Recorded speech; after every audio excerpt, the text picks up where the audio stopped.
Welcome to the Advanced Cardiac Life Support chapter on early defibrillation and using an AED.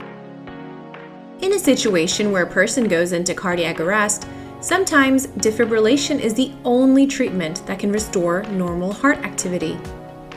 This is the case when the rhythm is irregular, as it is with ventricular fibrillation, otherwise known as VF, and pulseless ventricular tachycardia, or VT, both of which will be discussed in detail in the following chapter. Remember, BLS survey is used for all cardiac arrest patients. To review BLS survey, refer back to Chapter 3 of this course. Defibrillation stops the VF or VT arrhythmias from continuing and assists in obtaining normal heart rhythm. Remember, defibrillation does not restart the heart, but rather it shocks the heart with electrical impulses to interrupt the irregular rhythm in order to establish normal electrical activity.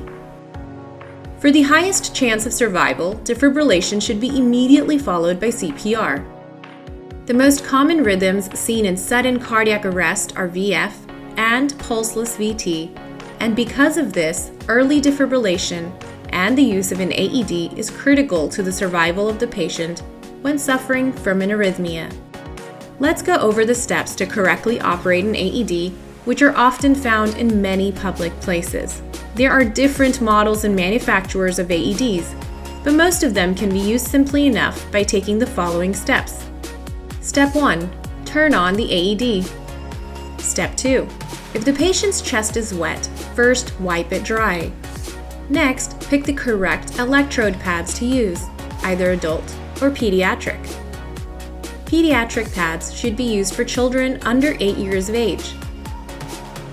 Put the electrode pads on the patient's bare chest. Usually pads are placed on the upper right and lower left side of the chest. Step 3. Now you will analyze the patient's heart rhythm. Ensure that no one is touching the patient, as this can produce a false reading or injury. The AED device may automatically analyze the patient's rhythm, or it will prompt you to push a button so it can start reading the rhythm. After analyzing, the AED will let you know if a shock is recommended. Step 4. If shock is needed, clear the patient by making sure that no one is touching the patient, including the person administering shock, and then proceed to push the shock button. Step 5. Next, continue CPR immediately, beginning with chest compressions. Remember to perform 30 compressions to every 2 breaths.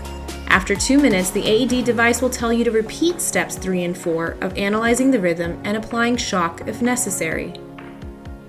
This was the chapter on early defibrillation and using an AED.